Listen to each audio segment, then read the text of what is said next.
Hey everybody, welcome into the back room. I'm Andy Ostroy. We have a very interesting guest for you today. She is Zelda Roland, and she is founding director of the Yale Prison Education Initiative, and we're going to bring her out shortly. But first, let me thank you for tuning in today. We appreciate you listening, and we'd love to hear your comments. So email us at backroomandy@gmail.com and or post on our social media, and we'll read some feedback next time.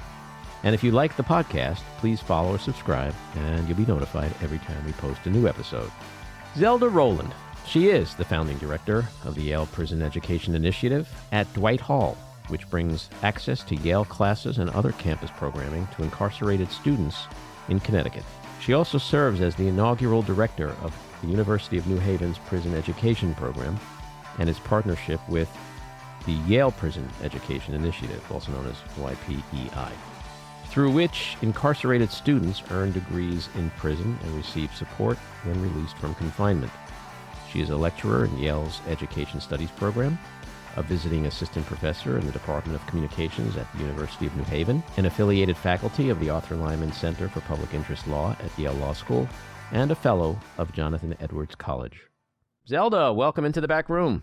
Thank you so much. Thanks for having me. I'm excited to be here. I want to just sort of step back a little bit and ask you about your background, your childhood, what your parents did, who your inspirations were. What got you to the place that you're at today? Yeah, I grew up in Los Angeles. Mm-hmm. I'm from LA originally. My childhood, I have an incredible family, an incredible father and mother. My dad was actually a criminal defense attorney when I was very young. So in retrospect, maybe it made sense that I ended up in this type of work, although it doesn't make him less nervous about me doing what I do. But my dad is an attorney, and he recently retired. He was a workers' compensation attorney. And my mom was in the music industry. She's sort of one of these hyper creative, hyper brilliant and capable people who's just always dabbled in different incredible projects and writing. And I think growing up, I had a family that, one of the most important things I think that my mom especially conveyed to me was she just had this sense that in my generation, we would all have many different types of jobs, and that some of the jobs that people would have hadn't even been thought of yet. And I think an elementary school teacher had said that to her, and it stuck with her. And she said it to me, and it always stuck with me. So when I graduated from college, I went to Yale for undergrad, and then I ended up moving to New York City and working for Wired magazine for a year. And it was incredible because it was these really brilliant, creative minds there, and then, me as an editorial assistant and helping out. But I graduated in 2008 at the height of the financial crisis, and people kept saying, magazines aren't going to exist in 5 years, and we're all going to have to find something else that we are going to end up doing. Of course, Wired is still around, and all those people are still in journalism. But I applied to a Ph.D. program at Yale in film and media studies and art history. And I entered the following year. It was a great time to start graduate school and sort of wait out the financial crisis and take the time to read and write. And with that thought that I'm just going to do what feels right and what I love and what I enjoy doing until it stops being enjoyable, and then I'll stop doing it. So I went to graduate school and really fell into this work at the end of my PhD when I started volunteering for the Wesleyan College program that was at Cheshire Correctional Institution. And it really just changed my life. It sounds like your mom and dad did a great job of instilling in you some of their best qualities, and that does help explain on some level where you are today with your work. So I am fascinated by what you do, and would love for you to describe the program a bit and how it's going. Sure. So we started as a very unlikely idea, right? I started volunteering in this Wesleyan program, and from the first moment I went into this classroom at this maximum security men's prison, these students to me were the brightest, most omnivorous, most engaged students I'd really ever worked with. And I'd been teaching on campus at Yale for a few years at that point.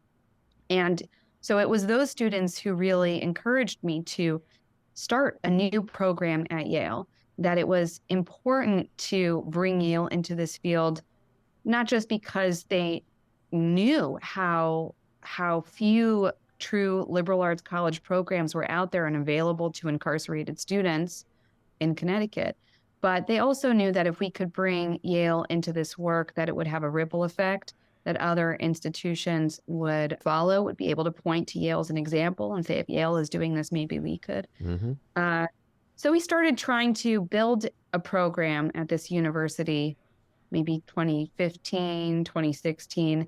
And at that time, everyone I talked to said, absolutely not. It's just so unlikely. You'll never be able to start a credit-bearing Yale College program. Don't you love those kind of people, by the way? You give them an idea and they just shoot it down. Like, nope, you're never going to do that. Impossible. You'll never do it. Impossible. But it's also tricky at a place like Yale because the bureaucracy is so thick and nobody wants to be the person to say no. So it's always about the invisible power structure above. And, I believe in this program, but it just won't happen because of all of the structures above me. So, of course, that just lit a fire under me and set me down this path. And I started bringing together faculty, undergraduates, graduate students. It turned out there were a lot of people who were already doing this type of work in prison, who were volunteering in prison, who were teaching, faculty at Yale who were teaching through other programs just because they loved it, doing it sort of under the radar, not being paid for it, not being compensated, just wanting to be around students in prison because it also enriched their on-campus teaching. So we started talking about, well, how would we create a program at Yale? How would it work?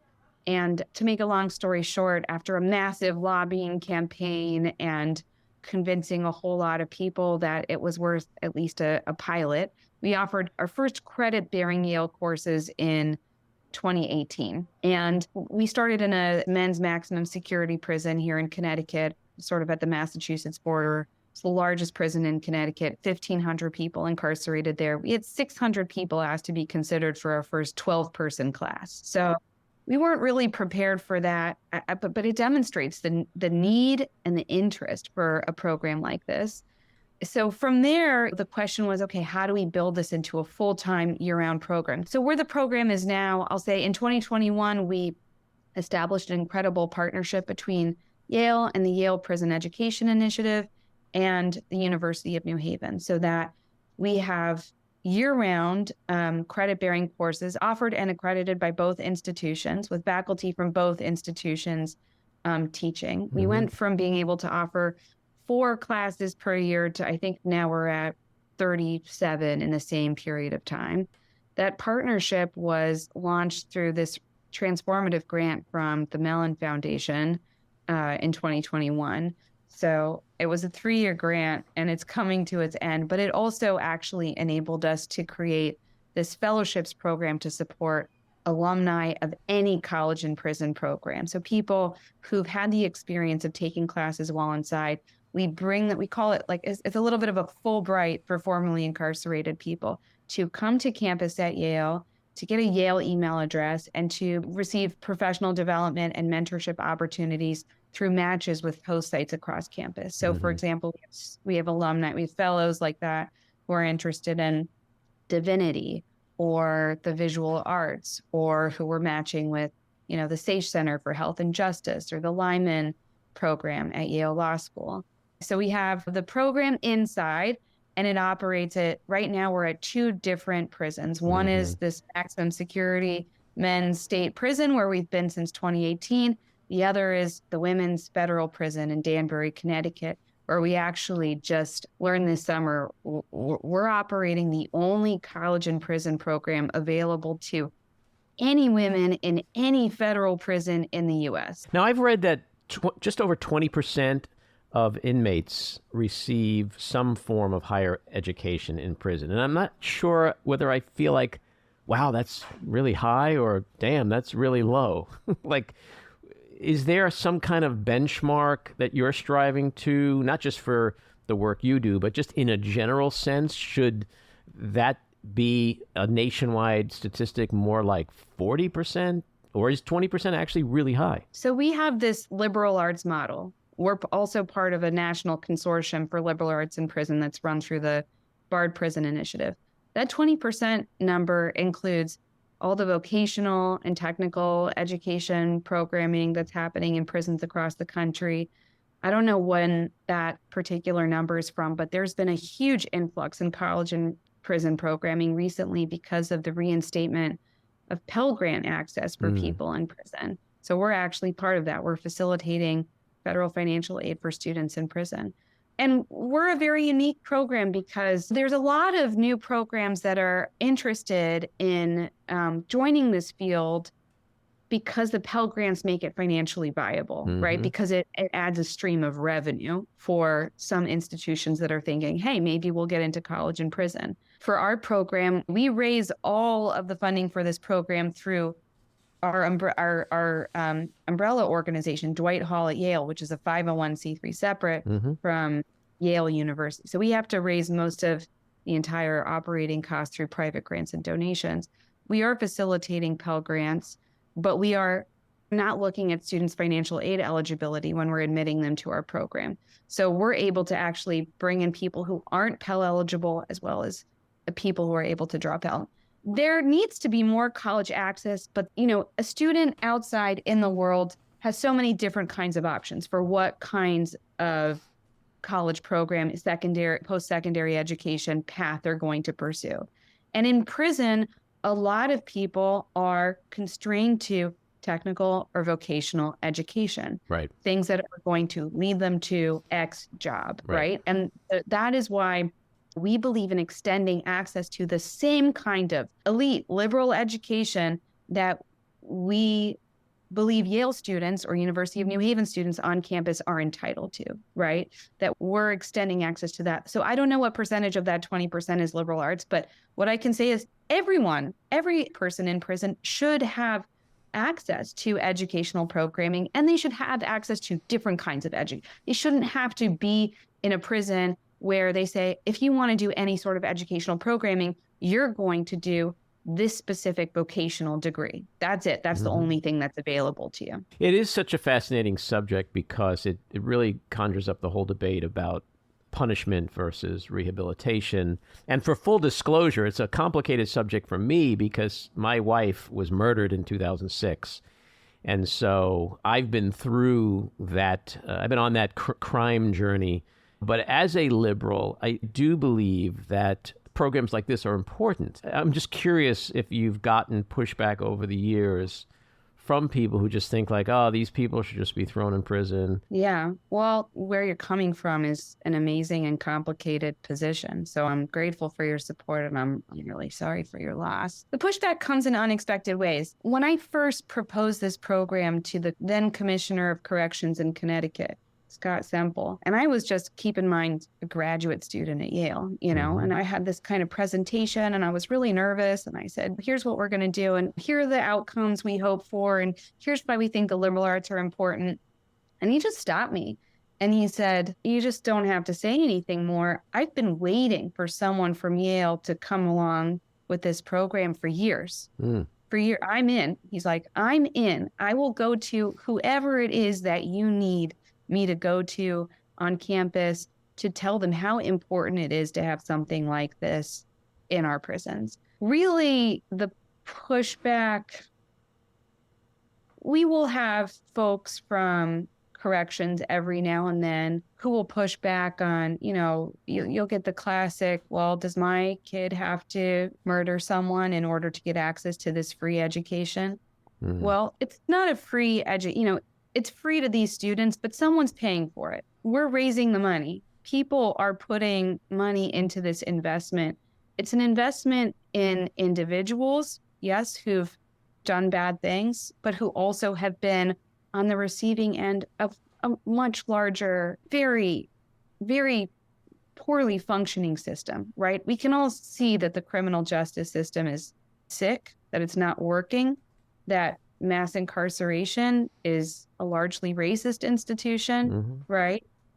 And so the investment is not just in individuals, but in creating future leaders for a system that we can agree will be better than what we have today. Or just, I mean, the simplest way to look at it, and this again speaks to the punishment versus rehabilitation debate, not every prisoner is going to be in prison for life. They come back on the street.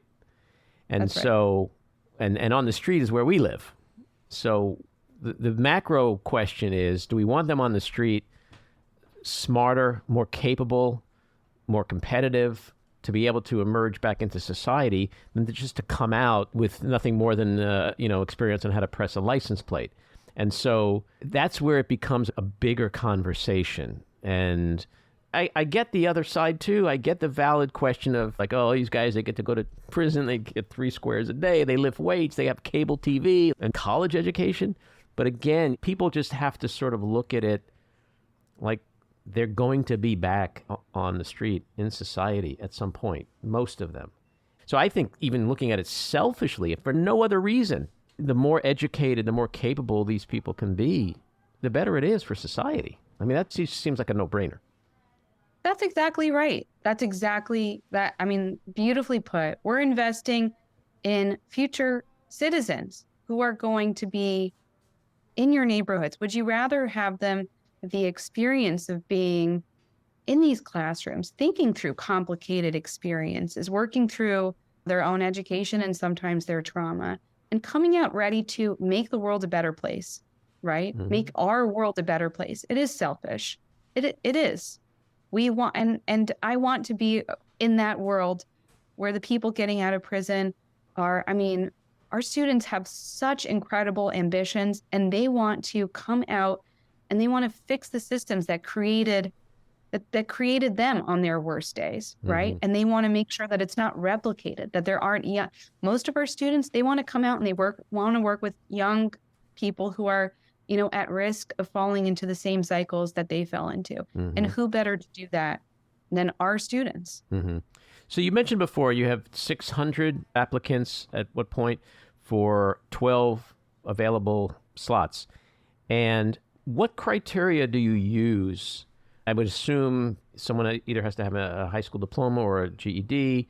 I would imagine in the vetting process that you're picking inmates that you really feel are going to have the most likelihood of success, not just in the program, but once they graduate and get back out into society. We don't look at sentence length or type of conviction. I have students who've gone through the whole cycle and they're released and they're on. I have no idea what it is that they did. We don't look at any of the criminological information at all.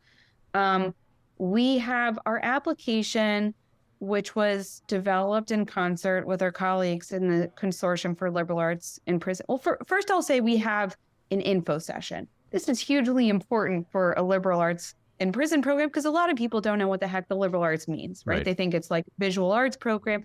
We come in and we talk to them about what kinds of classes we're offering, what it means to be taking a sociology class or physics or whatever. Why would you take all of these different disciplines? Is it going to get me a job? I was an art history major. Like all the same questions that my parents had are the questions that they have about why would they take a liberal arts college program. But parents, by the way, when you tell them your major, their only concern is, am I going to still have to support you when you get out of school? Like that's the only thing going through their minds. That's exact. That's exact. Art history, you can always say, well, like maybe I'll be in a museum someday, but they know better.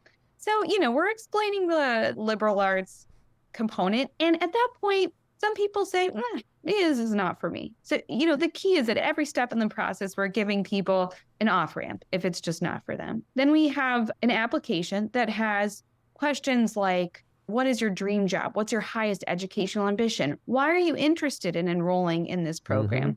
Those 3 questions do a lot for us in looking at the applicants, but they also do a lot for them too. I should say a lot of times people in that position, maybe who've been in prison for decades and have never even been allowed to apply to a program like this before, nobody's asked them their dream job or their highest educational ambition, and giving them a second to really imagine what that could be. It's exciting.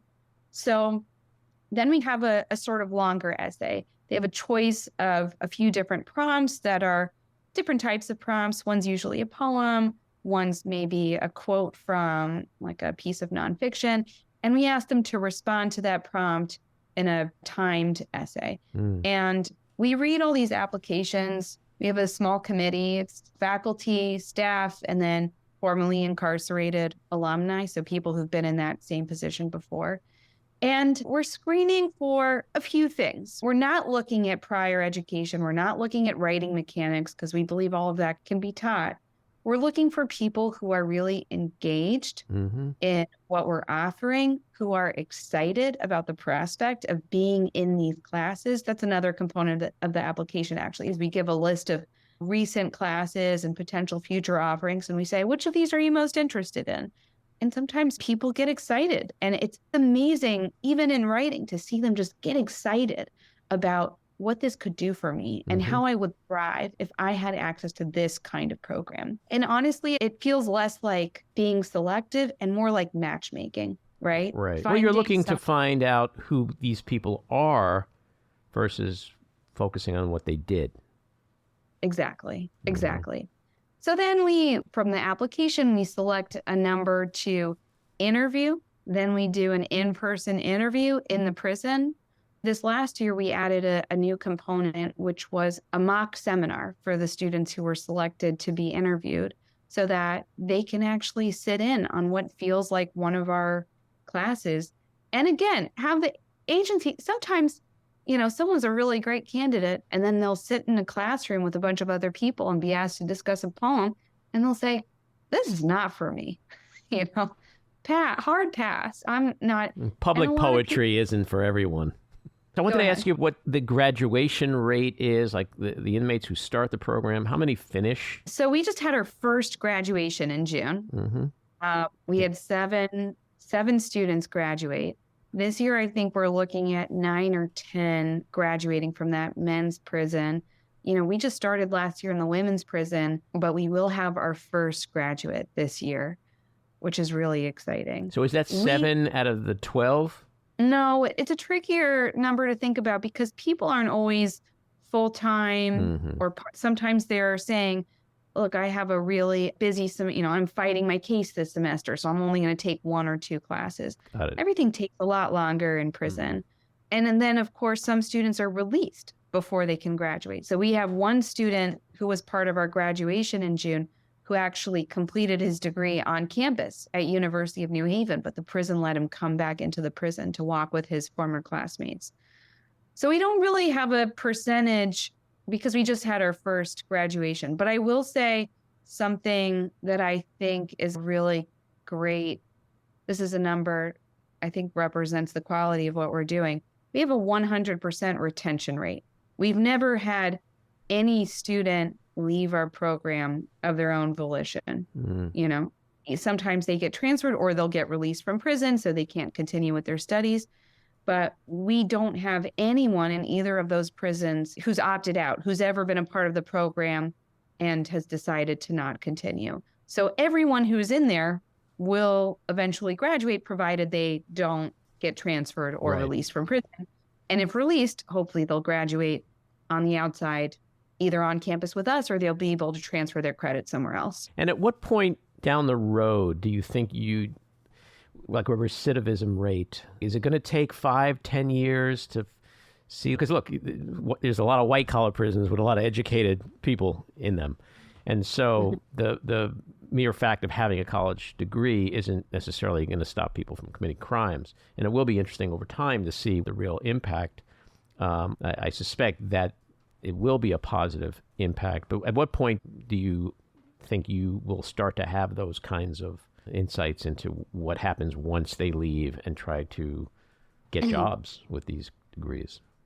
I mean, we keep an eye on it. We have a good amount of students who are out, who are working, who are housed. We have an extremely low risk. What I can tell you is that we have this sister program in New York State, the Barred Prison Initiatives.